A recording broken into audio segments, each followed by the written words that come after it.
Então, boa noite a todos. Vamos iniciar a nossa aula que fala sobre as misturas e os processos de separação de mistura, tá? Então, uma mistura, como nós já sabemos, né, seria formado por duas ou mais substâncias e você utiliza para formar, vamos dizer assim, novos sistemas. Lembrando que esse sistema ele pode ter mais de uma fase. Como assim?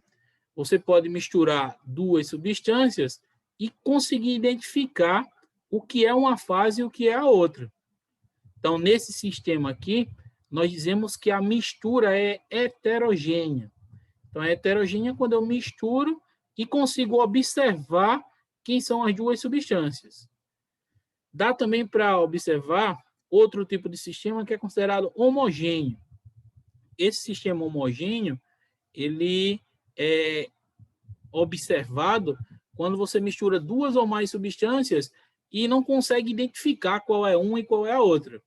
Então, por exemplo, quando a gente mistura água e sal, quando você os mistura, ele vai ficar dentro do recipiente, só que você não vai saber quem é água e quem é sal. Lembrando que nos dois processos só há uma reação, só há um fenômeno físico.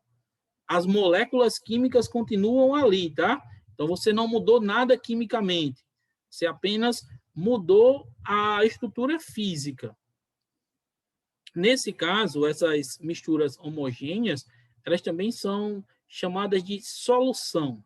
Então a solução é uma mistura homogênea que você fez lá a mistura de duas ou mais substâncias e não consegue diferenciar o que é uma e o que é a outra. Só que para você formar uma mistura, você tem que entender o que é uma substância pura. E aí, quando a gente fala de substância pura, a primeira substância que a gente pensa é a água. Porque a água que nós entendemos, né, desde pequeno, nós ouvimos falar da fórmula química da água, que é H2O. Essa fórmula química da água, H2O, é equivalente para água pura. Então, essa água pura, ela é formada apenas por esses dois tipos de elementos. Então, essa seria a água que a gente conhece. Mas existe ainda outras classificações, porque se a substância é pura, não pode ter mais nada misturado.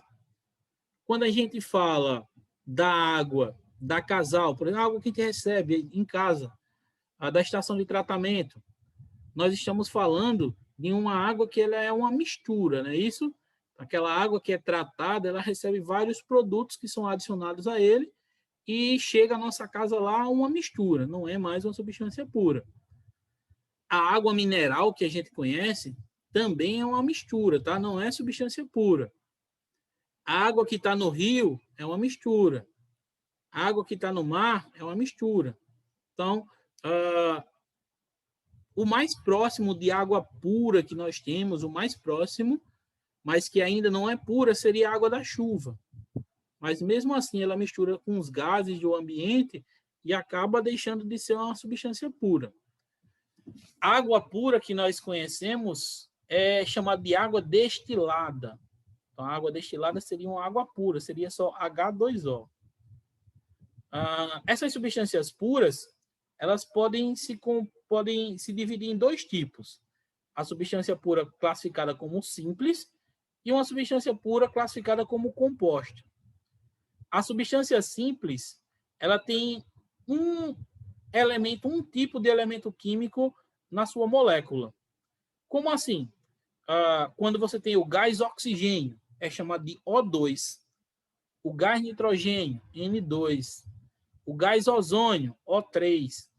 Então, você vê que só tem um tipo de elemento químico. Então, essa substância é classificada como uma substância simples. A substância também pode ser considerada composta, quando tem mais de um elemento químico, como a própria molécula da água, H2O. Tem hidrogênio e tem oxigênio. Então, ele é classificado uma substância pura e essa substância pura é composta. Também podemos citar como composta o cloreto de sódio, que é o sal de cozinha, NaCl. Então, o cloreto de sódio também é classificado como uma substância pura composta. Mas o produto sal de cozinha, lembre que ele não é uma substância pura, tá? É uma mistura. Então, o produto sal que nós compramos e colocamos lá na nossa cozinha, que nós vamos cozinhar, fazer nossos alimentos. Então, ali é uma mistura, tá? Então, ele tem adicionado substâncias como o iodo, que são adicionados lá na embalagem, né? Para completar, fazer o complemento do produto sal, que é o que a gente compra. Existe um conceito também chamado de alotropia. A alotropia seria uma propriedade que os elementos possuem, só que, nesse caso, o elemento que está sendo observado tem que ser uma substância pura, tem que ser uma substância pura e simples, só que vai apresentar moléculas que são diferentes. Então, quando a gente fala lá do carbono, nós podemos observar o grafite e o seu alótropo, que seria o diamante. Então, todos os dois são feitos de carbono.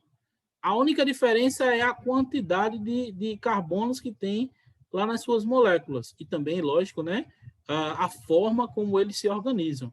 Observa a forma do grafite e a forma do carbono. Então, apesar de terem o mesmo elemento químico, dá para a gente observar bastante a diferença, né, do grafite, que é aquela pontinha do lápis que nós temos, e o diamante. Então, o diamante, que é uma pedra preciosa que tem uma dureza que é enorme, né? É um dos materiais mais duros que existe na Terra. Outros alótropos do carbono tem o grafeno, o fulereno, que são substâncias que também são alótropos do carbono. O oxigênio também apresenta os seus alótropos, como o gás oxigênio e o gás ozônio. O gás oxigênio é O2, a sua molécula, e o gás ozônio, que é O3. Então, quando a gente observa essas substâncias, dá para observar também algumas características, como a substância pura, ela tem uma composição que é invariável. Ou seja, nós temos H2O para a água. Então, é invariável, não muda. Já a mistura, a composição é variável.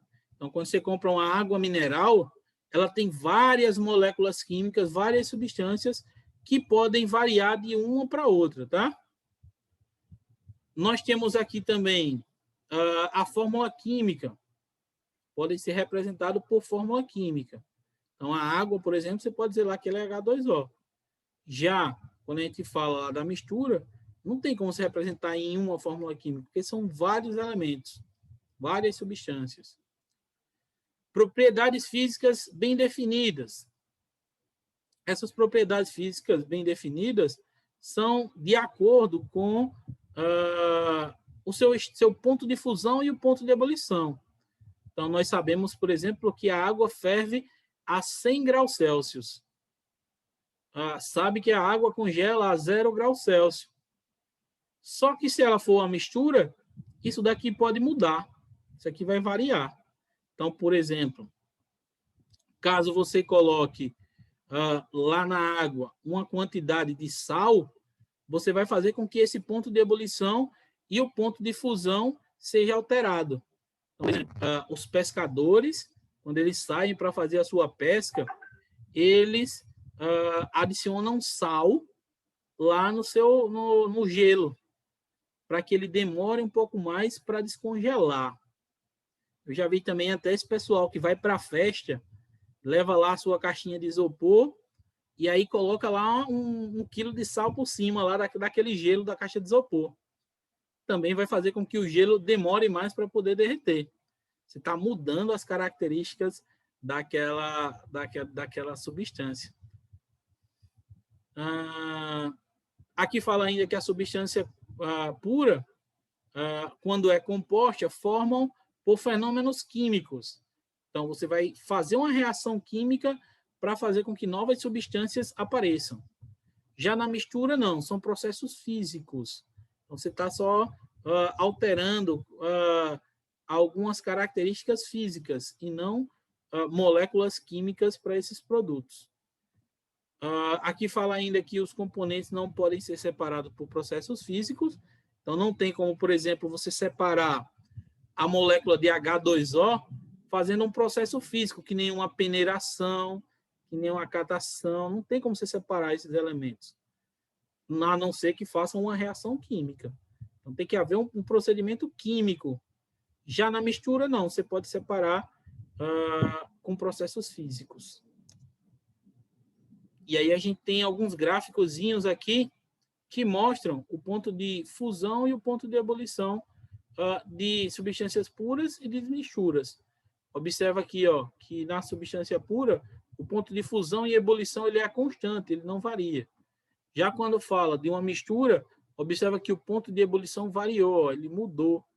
Então, ele vai aumentando à medida que vai acontecendo. Já na mistura, não, é uma reta, ele não altera. E aí, essa mistura ainda pode ser considerada eutética.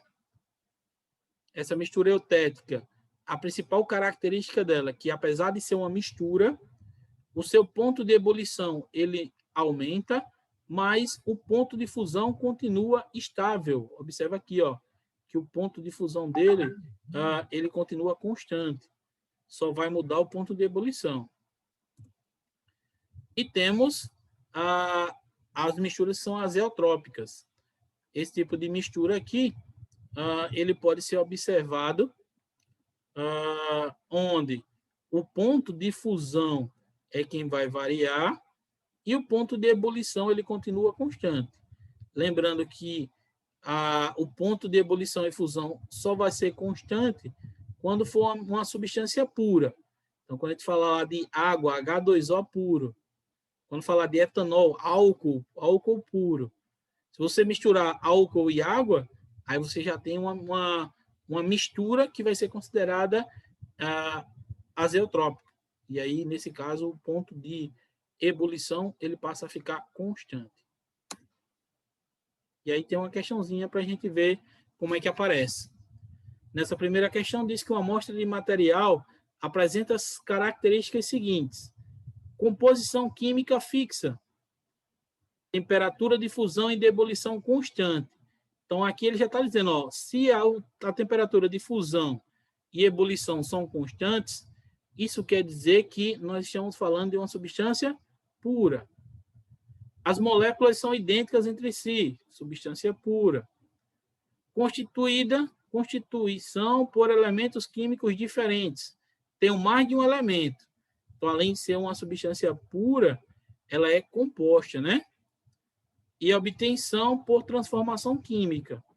Mais um indicativo de ser uma substância pura e não uma mistura. Então, nós já sabemos que ela é pura, e como tem mais de um elemento químico, além de ser puro, ele é composto. Então, a resposta certa dessa questão aqui é a letra D, de dado. E aí a gente não pode deixar de falar das fases do sistema, né? Quando você faz a mistura, ele pode ser uma mistura que você consegue fazer com que dissolva totalmente, que é o primeiro caso aqui, ó. Você não sabe se tem uma substância, ou duas, ou três. Nesse caso, a mistura é considerada homogênea. Quando você consegue identificar quantas tem aqui, essa mistura passa a ser considerada agora heterogênea. Então, heterogênea é quando eu consigo observar os produtos que estão adicionados lá naquela mistura. Nesse caso da foto aqui, nós temos água e óleo. Observa que ele não mistura.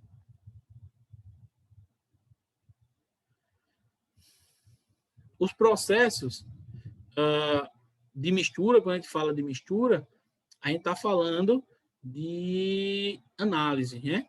Então, a gente tem que analisar como está acontecendo aquela mistura, se eu posso fazer uma separação daquela mistura, se o processo é químico ou físico. Então, tem que haver uma análise imediata que ele consiste em um conjunto de processos mecânicos e físicos realizados para separar os componentes ou as fases de uma determinada mistura.